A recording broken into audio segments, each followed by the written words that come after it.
അടുത്ത കാലത്തായി നമ്മൾ നിരന്തരം പറയുന്ന ഒരു കാര്യമാണ് തലമുറകളുടെ വിടവ്, ജനറേഷൻ ഗ്യാപ്പ്.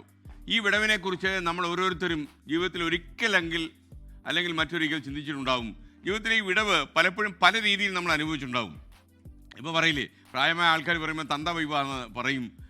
ഒരു പക്ഷേ നമ്മുടെ ഈ ജനറേഷൻ ഗ്യാപ്പ് എന്ന് പറയുന്നത് നമ്മൾ പറയുന്നത് നമ്മുടെ പ്രായമുള്ളവർക്ക് മനസ്സിലാവുന്നില്ല, പേരൻസിന് മനസ്സിലാവുന്നില്ല, അല്ലെങ്കിൽ പേരൻസ് പറയാൻ നമുക്ക് മനസ്സിലാവുന്നില്ല. അപ്പോൾ ഈ വിടവ് ആദ്യം നമുക്ക് അനുഭവപ്പെടുന്നത് രക്ഷിതാക്കളുമായിട്ടാണ്.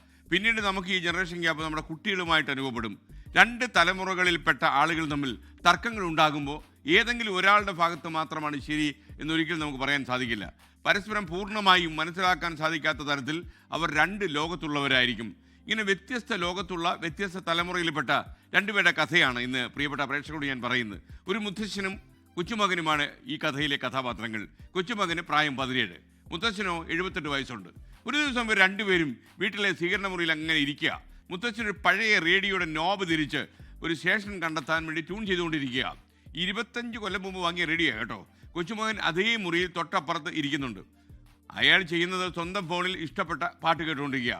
പണ്ട് മുതൽ ഇഷ്ടമുള്ള ലതാ മങ്കേഷ്കറിൻ്റെ പാട്ട് റേഡിയോയിൽ കേട്ടതോടെ മുത്തശ്ശന് ഭയങ്കര സന്തോഷമായി. അത് കേൾപ്പിച്ചു കൊടുക്കാനായി മുത്തശ്ശൻ കൊച്ചുമകനോട് പറഞ്ഞു. പക്ഷെ അവൻ കേട്ടില്ല. ചെവിയിൽ ഹെഡ്ഫോണാ. ഒടുവിൽ മുത്തശ്ശൻ കൊച്ചുമകനെ തട്ടി വിളിച്ച് ഡാ. ഹെഡ്ഫോൺ ഊരിയായ ശേഷം കൊച്ചുമകൻ മുത്തശ്ശനെ ഒന്ന് നോക്കി. റേഡിയോയിൽ ലതാ മങ്കേഷ്കർ പാടുകയാണ്. മുത്തശ്ശൻ തൻ്റെ ചെറുപ്പകാലത്തെ ഒരു കഥയെ കൊണ്ട് പറയാൻ തുടങ്ങി. ഗ്രാമത്തിൽ പണ്ട് റേഡിയോ മാത്രമേ ഉണ്ടായിരുന്നുള്ളൂ. അന്ന് റേഡിയോയിൽ ഈ പാട്ട് വരുമ്പോൾ കേൾക്കാനായിട്ട് ഒരുപാട് ആളുകൾ കാത്തിരിക്കും. അത് ചെയ്തുകൊണ്ടിരിക്കുന്ന ജോലി അടക്കം മാറ്റിവെച്ച ആളുകൾ ഈ പാട്ട് കേൾക്കുമായിരുന്നു. അന്ന് നാട് മുഴുവൻ ഒരു പാട്ടിന് വേണ്ടി ചെവിയോർക്കും. ഇന്ന് നീ ലോകത്തെ മുഴുവൻ ഈ ഹെഡ്ഫോണിലേക്ക് ഒതുക്കിയല്ലടാ കുട്ടാ എന്ന് മുത്തശ്ശൻ ചോദിച്ചു. അപ്പോൾ തന്നെ കൊച്ചുമകൻ്റെ മറുപടി വന്നു. മുത്തശ്ശ, ഞാനിപ്പോൾ ഈ കേൾക്കുന്ന പാട്ടിൻ്റെ ഈണം നൽകിയത് ഒരു ജാപ്പനീസ് കലാകാരനാണ്. ഇത് പാടിയതാണെങ്കിൽ ഒരു കൊറിയൻ ഗായിക, ബ്രസീലിയൻ കലാകാരനാണ് ഇതിൻ്റെ ഗിറ്റാർ വായിച്ചിരിക്കുന്നത്. ലോകത്തിൻ്റെ പല ഭാഗത്തുള്ള സംഗീതം പരസ്പരം ചേരുന്നതിൻ്റെ ഭംഗി ഞാൻ ഈ ഹെഡ്ഫോണിലൂടെ ഇങ്ങനെ ആവോളം ഇങ്ങനെ ആസ്വദിച്ചുകൊണ്ടിരിക്കുക.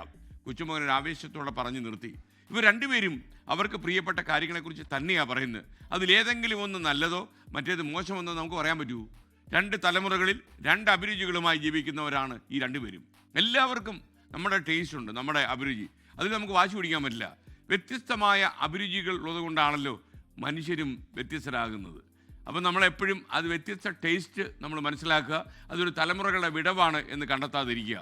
ജനറേഷൻ ഗ്യാപ്പ് അതേസമയം ഒരു യാഥാർത്ഥ്യമാണെന്ന് നമുക്ക് അംഗീകരിച്ച് പറ്റും. കാര്യം വളർന്ന സാഹചര്യം, നമ്മൾ ഇടപെടുന്ന ആളുകൾ, ജീവിക്കുന്ന ചുറ്റുപാട്, ഇതൊക്കെ അനുസരിച്ചാണ് ഈ ജനറേഷൻ ഗ്യാപ്പ് മാറിക്കൊണ്ടേയിരിക്കുന്നത്. ലോകത്തെവിടെയായാലും ഏത് സമയത്തും 24 വാർത്തകളും ഓഗ്മെന്റഡ് റിയാലിറ്റി പാക്കേജുകളും എക്സ്പ്ലെയിനറുകളും വിശദമായി കാണാൻ ഞങ്ങളുടെ യൂട്യൂബ് ചാനൽ നിങ്ങൾക്ക് സബ്സ്ക്രൈബ് ചെയ്യാം.